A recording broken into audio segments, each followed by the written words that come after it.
is it really possible to be profitable and green at the same time, where green have the connotation of not only paying attention to environmental issues, but also to social issues? We can skip the presentation. You did it so beautifully, Yamini. So let's see what I have for you today.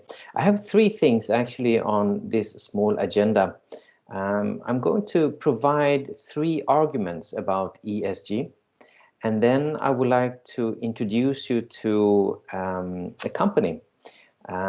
It's always good to have a practical aspect to see that it's not only in theory that this seems to work, but also in practice. And the company is Investor AB, which is a Swedish company, and AB means here limited company. And I will use it here to support these three arguments that I will bring forward to you. And then at the end here, I will just review briefly the concept of green and profitability. We will go into theory, and also I will show you how I teach it today. So the arguments that I bring forward today as a starting point is that corporations do have social responsibilities. They have that because I would argue that there is an interdependency between the society in which corporations are embedded. This is, if we take a theoretical stance in this is an institutional view of the firm, where we see firms as embedded into the society, and the society consisting of institutions, where institutions takes the meaning of rules, formal as well as informal rules. Some may argue that the corporations do not have social responsibility, or the only social responsibility that they have is towards the shareholders. This is a viewpoint that is very much advocated in business, and it is rooted in Milton Friedman's, who was a Nobel Prize winner in the 70s, I think. But now the winds are turning, so we increasingly see that there are different aspects, not only shareholders, but also something called stakeholders. So the second argument that I will bring forward is that corporations do not have to sacrifice the financial aspects seeking to have social performance, but corporations can actually have both financial and social performance at the same time. And this is based on that they can have this duality if they have a strong ESG proposition to create shared value. And this is based on not only the institutional view, but here we take the viewpoint of a resource-based view.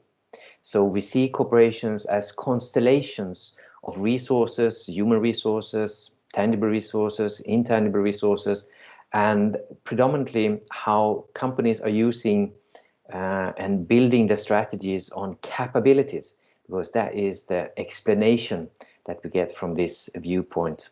Why corporations are more profitable than others is simply explained by that fact that they have capabilities, distinctive and dynamic. The third argument that I would put forward today is that ESG starts at the board.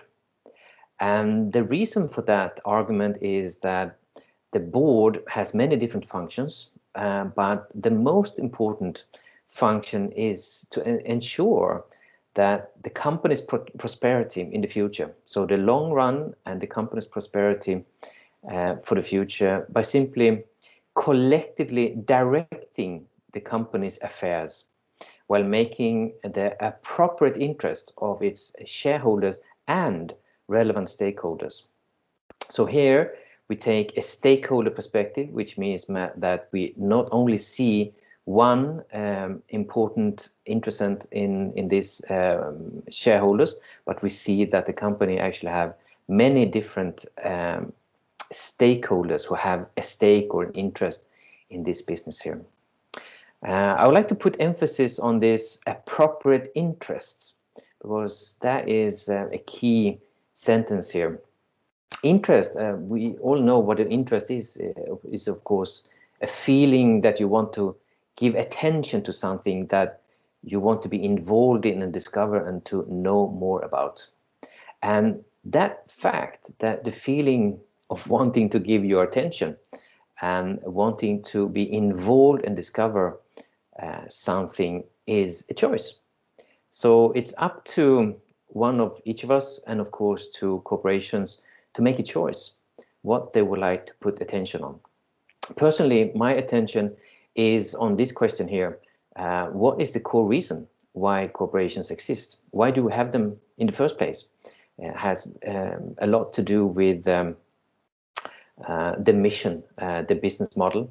But also this question here is linked with how companies and corporations can have a unique, and then I would like to underscore, positive impact on the society.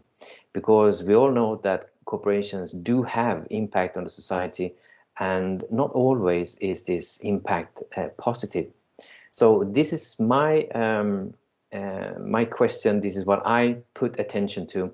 This is what driving me. This is what makes me put my alarm clock at 5 a.m. every morning, not only to do the meditation practice, but also to concern myself with these questions here.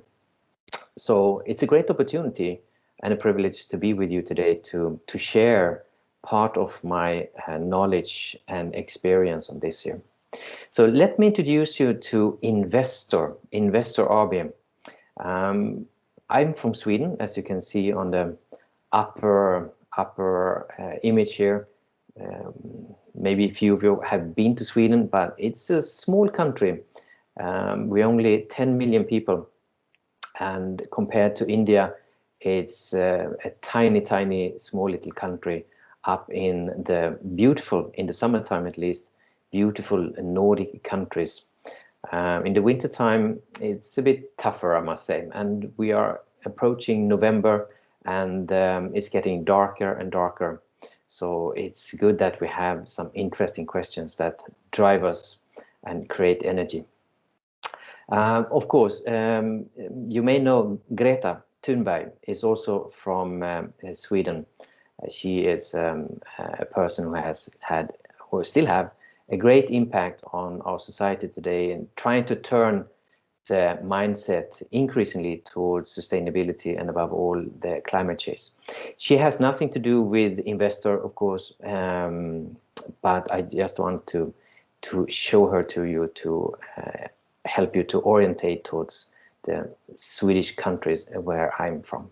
So this country here has many different companies, and one of them is Investor. Investor AB is a family-owned company.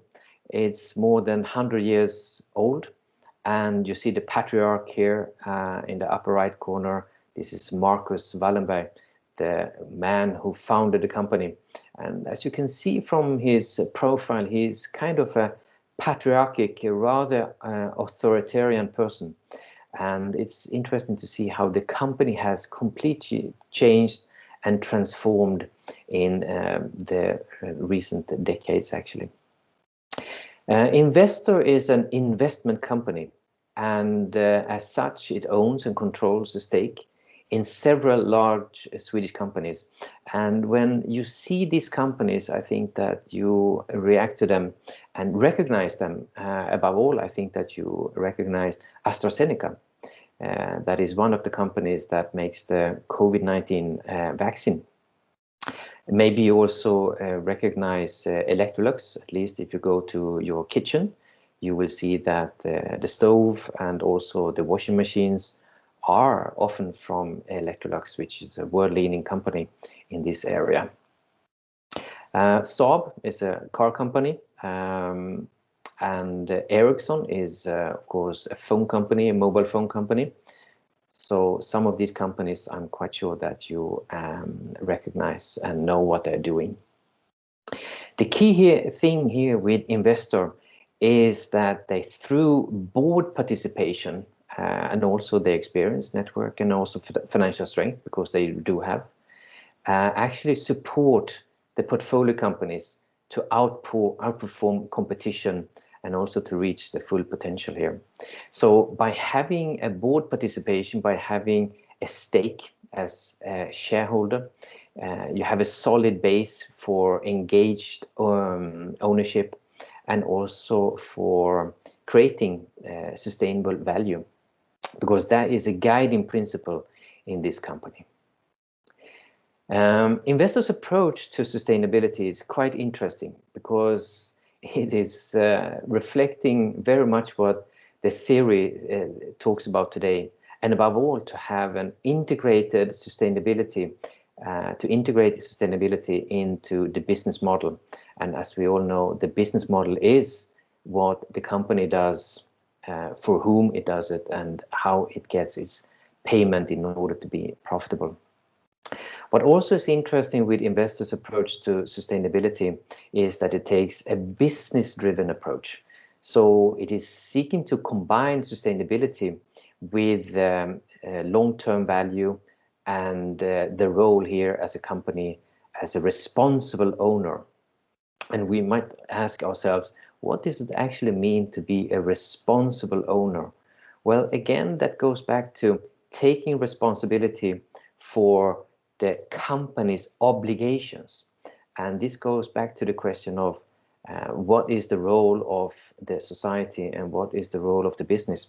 Traditionally, there has been very strict division here, where again, many argue that the role of the business is business.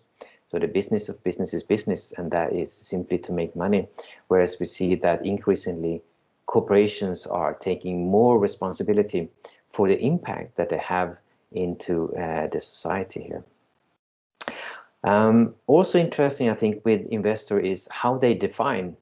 Sometimes it seems that they have read the books also, which is perhaps not always the case for managers and executives. But in this case, they define sustainability as long-term values in economic, environmental, and social terms. And as a role, the role that it takes, recognizing the impact that it has, and also that the capital that it provides, engagement in the ownership, and through the representation in the boards. So let's take a look at how that representation in the boards look like, because that represents the G in the ESG here. Also, I would like to also pay attention to here, investors' approach to sustainability is actually that they talk not only about creating value for business, but they actually talk about creating value for people and society by building strong and sustainable businesses. So let's take a look at the sustainability approach that investor adopts. There are 6 core principles here, and I would like to highlight 2 of them. In particular, it is the clear governance model, because this is going back to the argument that I'm making here that ESG has as a starting point the board here. Because this model, the clear governance model, points out the importance of having clear roles and responsibilities between the investor and its owner, and in this case it is the portfolio companies. Strong portfolio, of course, it's important to have the right people in the right place. We all know that, the importance of having competences. And here is actually something that I also like to you to pay attention to, and that is a quite bold statement of having different mindsets. We all know that boards tends to be a male-dominated area in the company, but increasing that is changing. And one of the key things here is to be bold enough and daring to open up to having different mindsets in the board and in the rest of the company, of course. A strong industrial network is, of course, essential if you want to be an investor. You need to have an industrial network that spans not only Sweden, Europe, and Asia, but also that spans into India, so that also the Indian market can gain access to these products and services from these companies that I showed you in a sustainable way. Financial flexibility, sure, that is something that is essential for an investor also. And then we have the sixth principle here, which I think is very interesting, and that is to have value creation plans, to identify strategic key value drivers for each company that you invest in. Because again, value is driven by something. We can take a closer look on the governance model here for value creation. And it seems here quite obvious that there are very clear roles and responsibilities. So the investor board of directors is responsible for investors' sustainability approach, focus area, and the policy. So the policy is then reviewed by something that is called the Audit and Risk Committee. This is in turn approved by the board of directors on an annual basis. So there is a following up annually to see how the policy or the strategy has evolved during the year, and also how it has attained the different objectives. It is the board that actually decides the overall objectives and the key performance indicators. So if the board, traditionally, of course, it focuses on EBITDA, the profitability in the company. But here, the board also says that, well, it is equally important to have sustainability objectives, such as these sustainability development goals, the SDGs that are formulated by the United Nations. So it is, again, investor through the board of directors, through the different committees, in particular this one here, and the investor management group that decides on the execution of the sustainability approach and policy. So it is very clear that investors take a responsible, here again we see what it means to be a responsible owner. And a responsible owner means to recognize that there are different kinds of values, and that must be reflected in different kinds of objectives, such as EBITDA and SDGs. The responsibility for each business area, then, the portfolio companies, is simply, or well, maybe not so simply, but to implement the policies. So in this way, then, investor drives different initiatives that they believe will create the most value for each individual company. And ultimately, this value should be created not only for shareholders, but also for the society at large. And again, I've sort of underlined here "and" because it is, to me, a privilege to read and also to work with this company here, and actually to see that it's not only a shareholder perspective that is dominant in the company, but also that they see themselves as something that has a company that has responsibility for the society at large. The different drivers, well, they are driving sustainability, but not only sustainability, there is also a profitability dimension in this. And the profitability dimension in this comes very much from digitalization. We are living in a digital world, and we are quite now experiencing technological revolution with these new digital technologies such as artificial intelligence and big data and so on. So while maintaining a focus here on long-term value creation, investor also needs to ensure efficiency and flexibility near term to stay ahead of competition. And this is where I introduce here the words of exploitation. I will soon show you, when I talk about this more in theory, how these terms, exploitation and explorations, are essential because they go back to the organization's capabilities, which needs to be, on one hand, exploring new opportunities, but on the other hand, also exploiting new opportunities, exploring new opportunities at the same time as exploiting what is existing. So there is this mix between what seems a bit ambiguous, but this is a key here for any company, not only an investment company, but in this setting here, to ensure that there is a efficiency and flexibility at the same time as you dedicate your attention to research and development in order to find long-term competitiveness for the portfolios. So what we can see here is that it seems that investor has been quite successful in what the company is doing here, because over the past 10 years we have seen that the average annual total shareholder return has amounted to 19%, and this is quite impressive because it's much better than the index that it is compared with here. I started to say here when I introduced you to Investor how it was initially very much dominated by men, but I'd like to put attention here to how this has completely changed.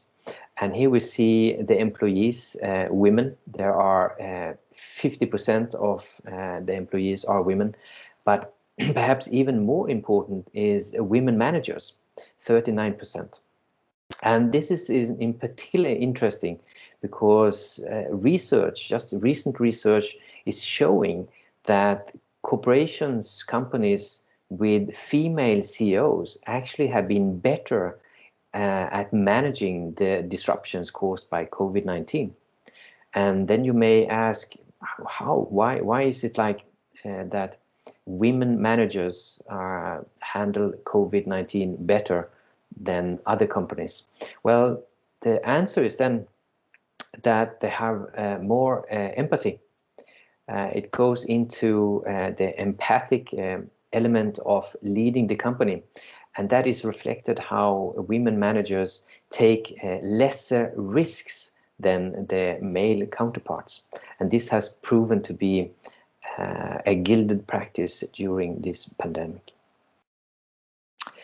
Right, so having introduced you to and presented Investor AB, let's take a look here at the concept.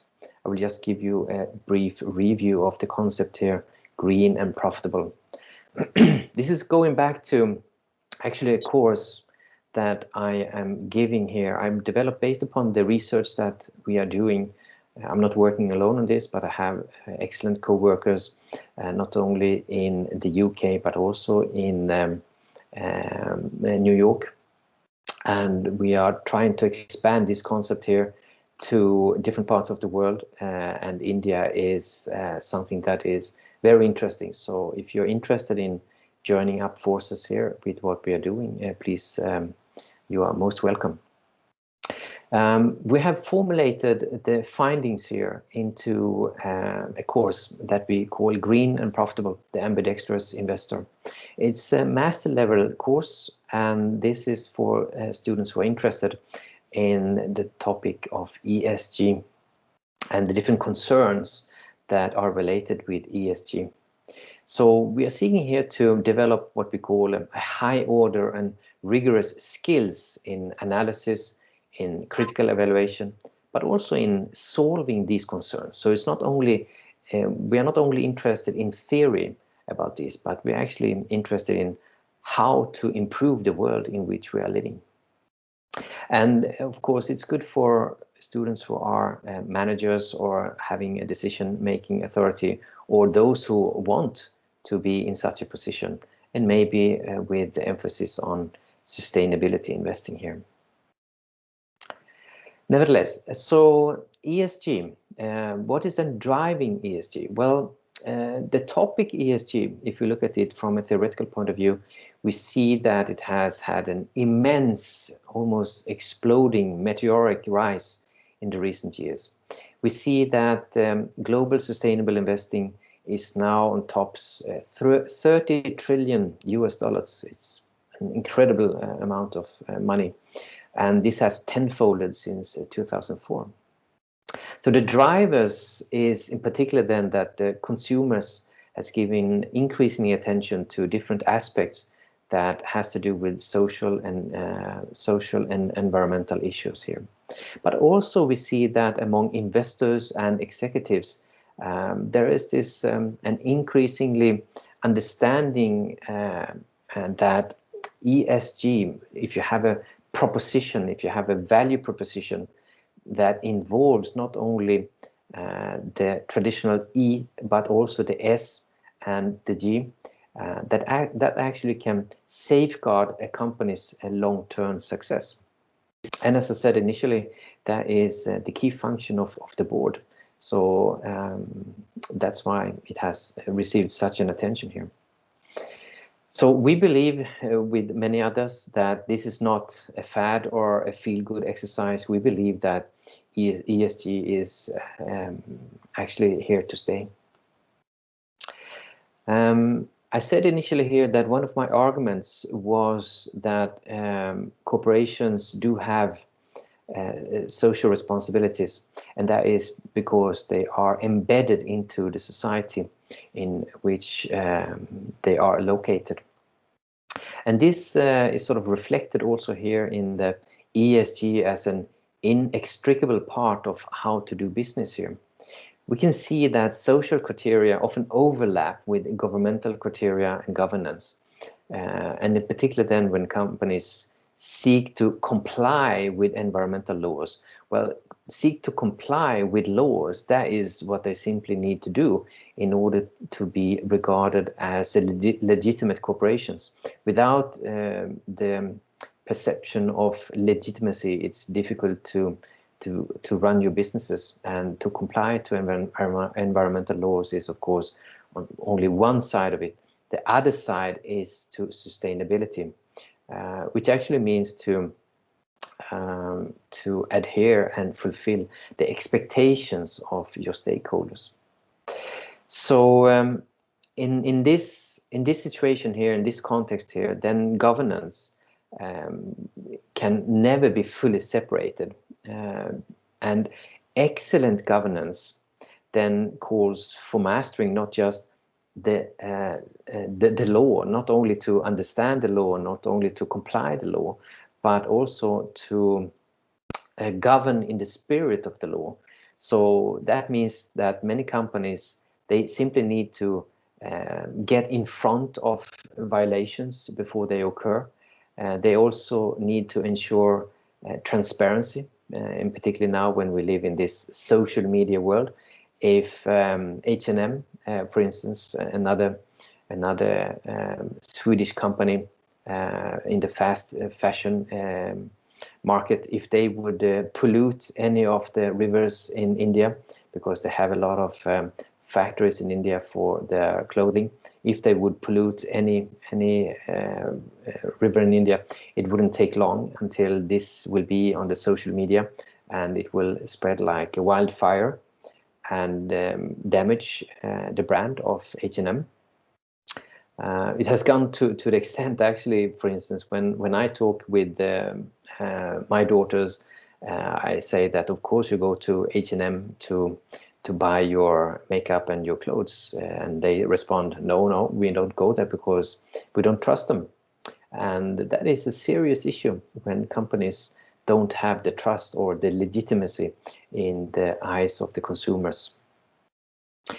So ensuring transparency is important here, and also what we see increasingly that companies are working with those who take a responsibility for the sustainable aspects.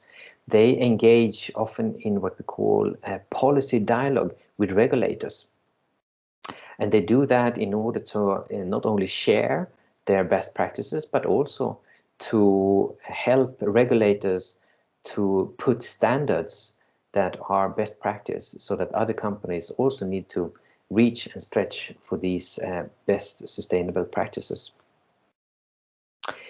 ESG, well, it's a topic here that stands for environmental, social, and governance. We all know that. And there are so many criteria, there's so many aspects of this, such as the climate change, such as employment welfare, but also the opportunity of being heard or political influence and so on that I just mentioned. So it is a topic that is rather complex, I must say.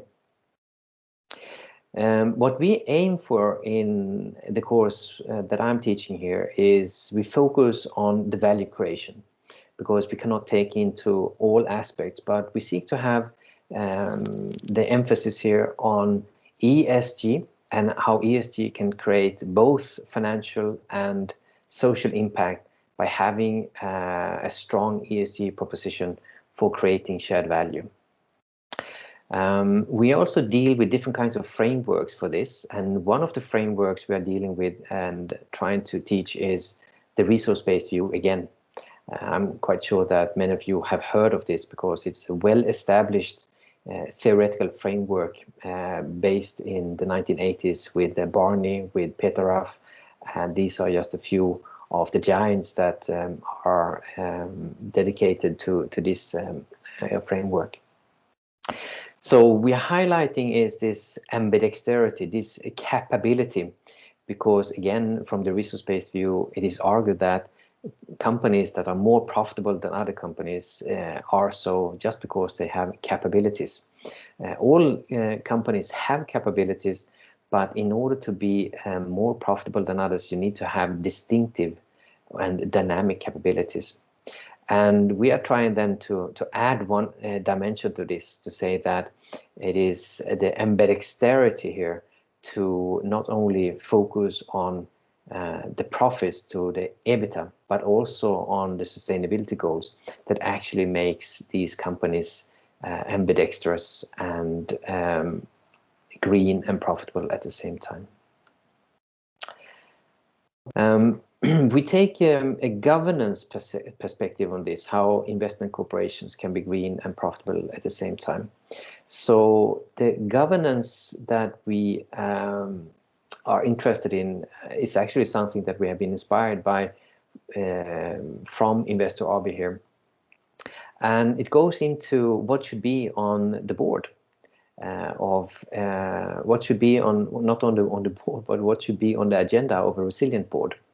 And I brought this illustration here just to show that there are two things here, according to a global research, that represent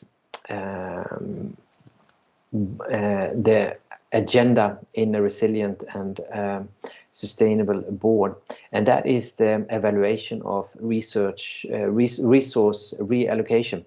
And we could clearly see that in the case of Investor.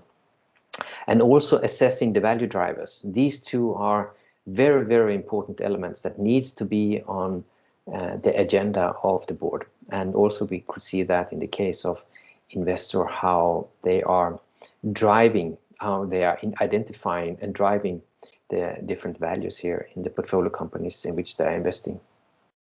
We have something really interesting also, I could just mention that briefly, and that is this one here, reducing decision biases. Because even if all these are very honorable activities and points or action points on your agenda, it's essential also that the board is able to make solid decisions. And for that purpose, they need to be alert towards these distortion and deceptions.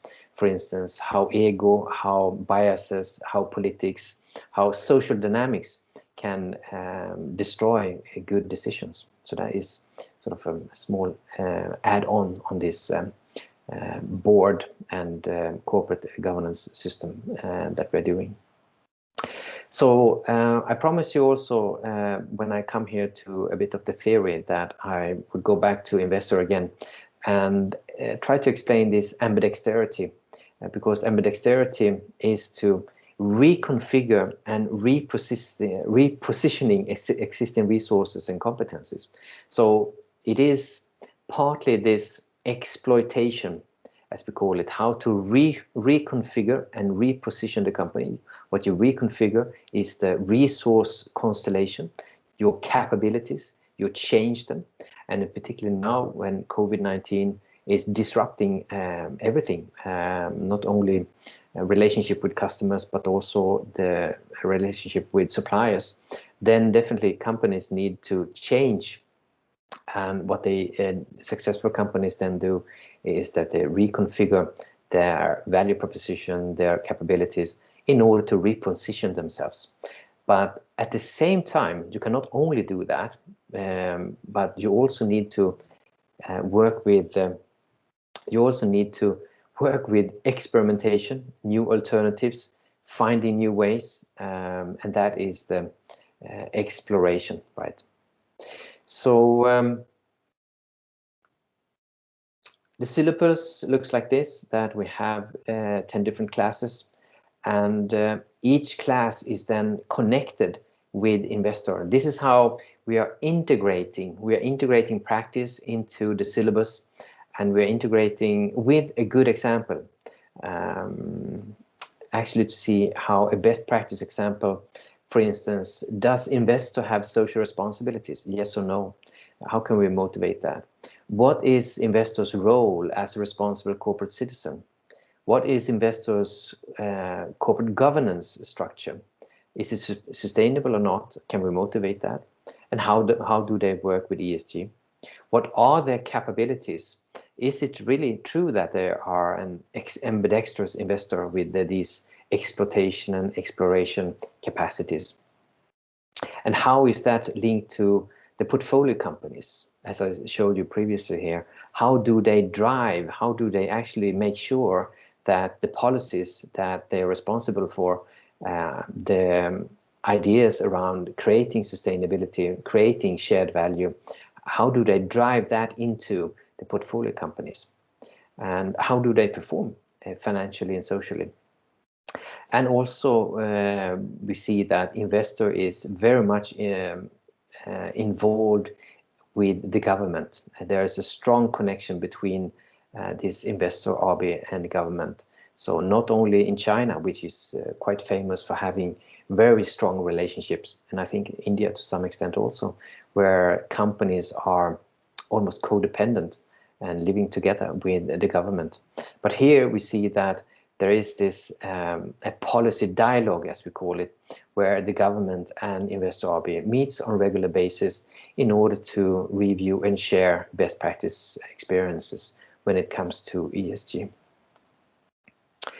So I had 3 arguments that I started with today.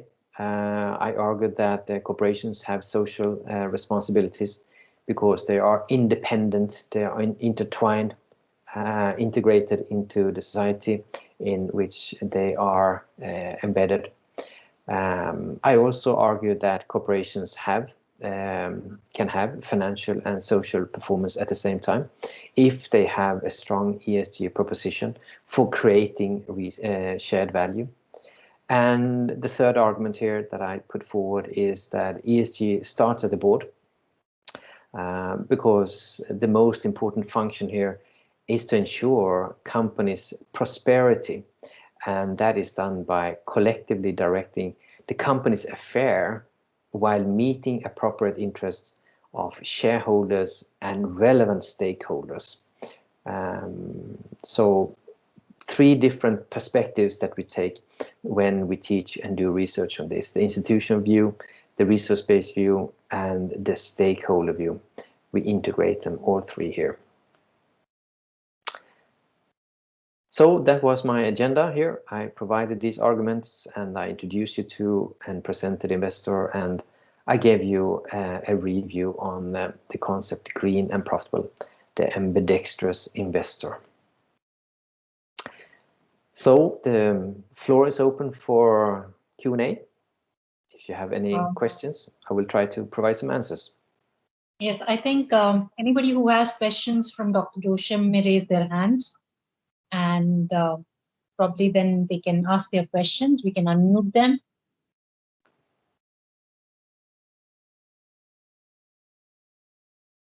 Yes, we have some questions here. Yes, I believe so. We have a question from the audience. Let's invite Karthik first of all. Karthik, you have a question. You can please unmute yourself and present your question. Yeah. Thank you so much, sir, for giving us your valuable time and giving this deep information. Sir, I have one question. Sir, how does the meaning of ESG vary for corporates, investors, and government and the society? So again, how does it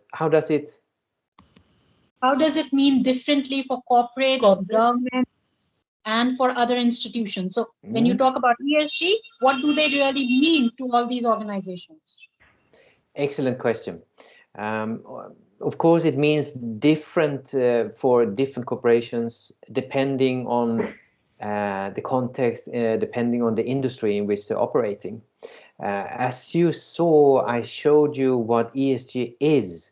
And I showed you so many categories or so many aspects of it.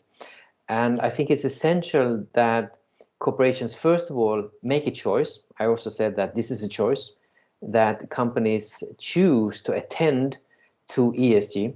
And when they choose to attend to ESG, that they select aspects and criterion that is close to their heart, and that's something that they would like to work with. So for instance, investor has chosen climate change. They have chosen equality, and that is why you see that there are so many women managers at Investor, and that is reflecting their emphasis on equality as one aspect of ESG.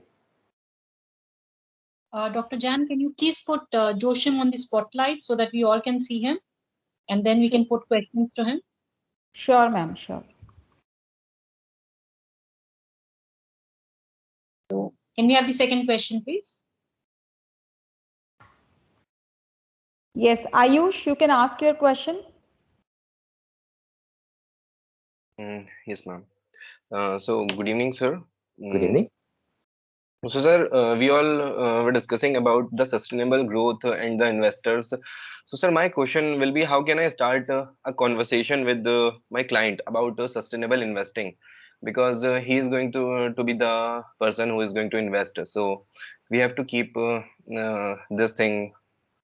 So, this is my question. How can I start the conversation? A good starting point is the question, do corporations have social responsibilities or not? That is a good starting point to figure that out. And to figure that out, there are two different arguments. The first argument is paraphrased by Milton Friedman's, the business of business is business. And that means that the only social responsibility that corporations have is towards their shareholders, to make money. And as long as you make money within the frame of the law, if you don't break the law, then you are free to profit maximize. That is Milton Friedman's view of the business of business is business. So if your client is having this view, then there will be very little interest for any kind of social or environmental issues. So in order to test, in order to sort of change that mindset, the starting point here is to recognize that corporations are embedded into the society. They are embedded into the society and as such having impact. And if you recognize that your corporation is having an impact, then there is a starting point for also seeing the social and environmental issues. Yes, sir. Okay. Thank you. But again, when you have that insight, then if you want to pursue the environmental and social issues, that is a choice. You can never force anybody to do it, but you can only say that this is a choice. And normally that choice is emphasized with pressure, increasing pressure from stakeholders. Not only customers, of course, are a very important stakeholders, but there might also be other stakeholders such as employees, such as suppliers, but also non-profit organizations that are often very important actors for many companies. And they are putting pressure on different kinds of social and environmental questions. And then it's up to the company, first of all, to make a choice to say, yes, this is important. And secondly, to choose what they would like to pay attention to. Okay, Can we have the next question, please? All right. So next I invite Muskan. Muskan, you can ask your question. Unmute yourself. Yes, ma'am. Am I audible? Yes, you are audible. Okay. Hello, sir. Thank you for sharing such a valuable information and giving us your time. So, sir, I wanted to ask, could you please tell me what are the 4 pillars of central government, of corporate governments? Okay, corporate governance. Corporate governance is we can see it from many different perspectives what the corporate governance is, but we can try to see it as a system. It's a system that involves rules, processes, and practices. Rules, processes, and practices for how to govern the company towards affluence, towards prosperity in the future. Okay. So as such, it belongs in the board. It belongs in the board. It starts in the board because this is where the starting point is and where the governance of the corporation takes place. Okay, sir. Thank you. So the rules, for instance, the rules are important. And then it goes into the rules and the values that the company would like to have. So if the board says that no, the business of business is business, then the values is just to make money. But if the rules and the values are that we would like to create shared value, not only value for our shareholders, but also value for our stakeholders, then it is something very different. Okay, got it. Thank you. Can we have All the next question? So now I invite Amanjot Singh for the question. Oh, good evening, sir. Good evening. Sir, my question is that don't you think that sometimes the ESG, I agree to the point that it attracts the investors and financial firms, but don't you think that sometimes it creates a negative image in the front of the customers? For example, if I talk about Apple, so Apple, to take care of the ESG, they removed the if you know, if you heard about, they removed the charging adapters from the boxes. The other companies were hampering their image in front of the customers by mocking about them that we have those adapters in our boxes and they don't provide that. So don't you think that customers can stop buying from the companies and it can hamper their image in front of the customers? How is ESG related to not or having adapters in the boxes? No, sir.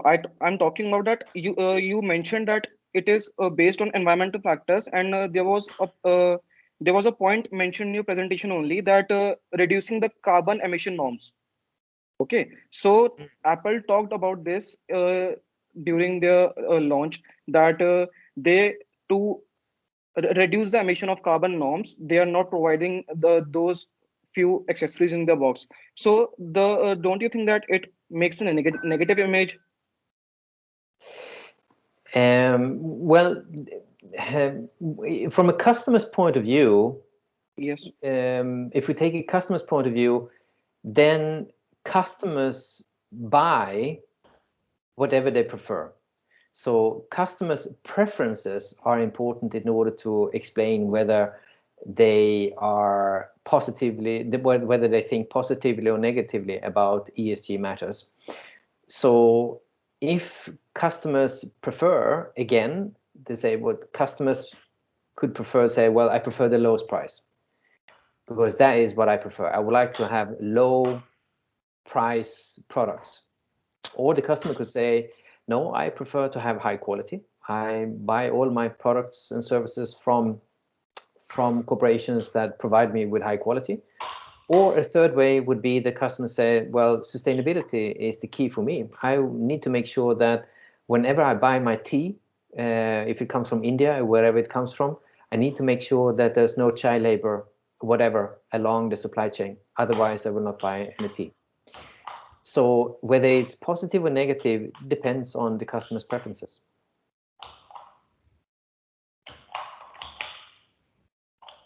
Can we have the next question, please? So we have good number of participants who are eager to ask question. So the next I'm requesting Ms. Sakshi to present her question. Good evening, sir. Good evening. It's a pleasure to ask to be a part of this lecture and to ask you a question. So my question is, how can multinational corporations be made to comply with the national environmental laws? How multinational companies can comply more with environmental laws? Well, again, it goes back to the preferences, or it goes back to what they find important. It goes back to what they would like to pay attention to. And it goes back to, again, to the board, I would argue. So if the board say that as a value that we value that the business of business is to make business, to make profit, and the only social responsibility that we have is towards the shareholders, then it's difficult to engage in any kind of dialogue with them or discussion about environmental issues, because they will say that it's not our role, it's not our responsibility. And traditionally they could be right, because traditionally we can see that taking care of the environment and taking care of the society is not something that corporations do traditionally. Corporations do not run schools. Corporations do not run the fire brigades. Corporations do not run hospitals, at least not traditionally. But increasingly, we can see how corporations are taking more social responsibility. So again, how they can take more responsibility for the environment and applying and adhering to environmental laws. To me, it's the starting point is at the board. The board of directors and the owners need to be aware of and need to care and need to want to attend to environmental issues. Otherwise, it will not happen. Can we have the next question, please?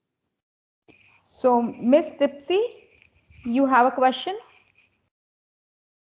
We'll take two more questions, and I think then we'll close the session. Would that be good? Yeah, sure, ma'am.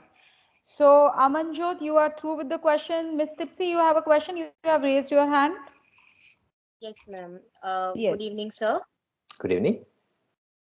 Sir, as you already know, the pandemic situation is going on in the world. Sir, I want to know about how pandemic has affected ESG and how, sir, the post-pandemic situation of ESG. Very good question.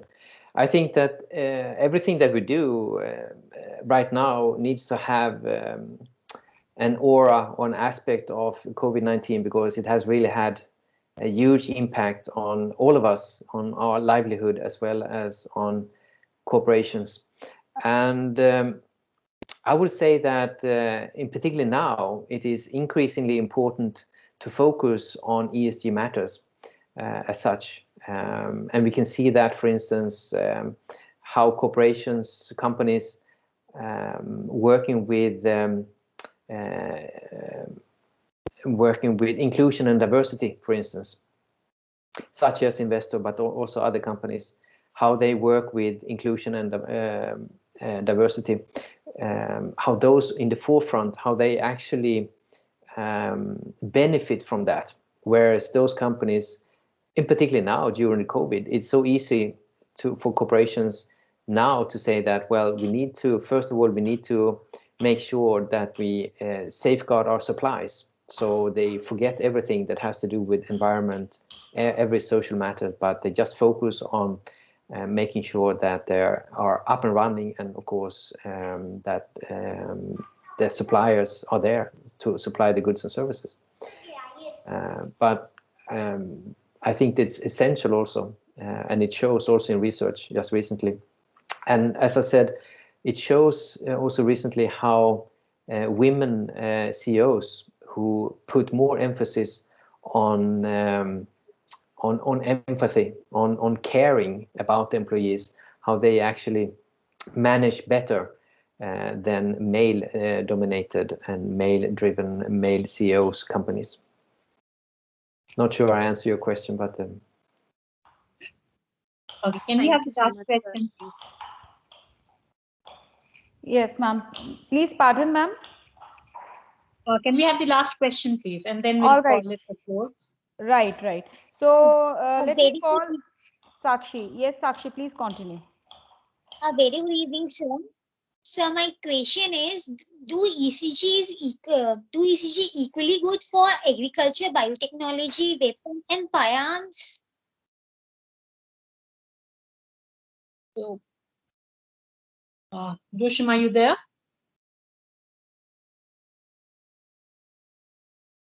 I think there is some technical glitch and sir is not audible. Joachim, are you there?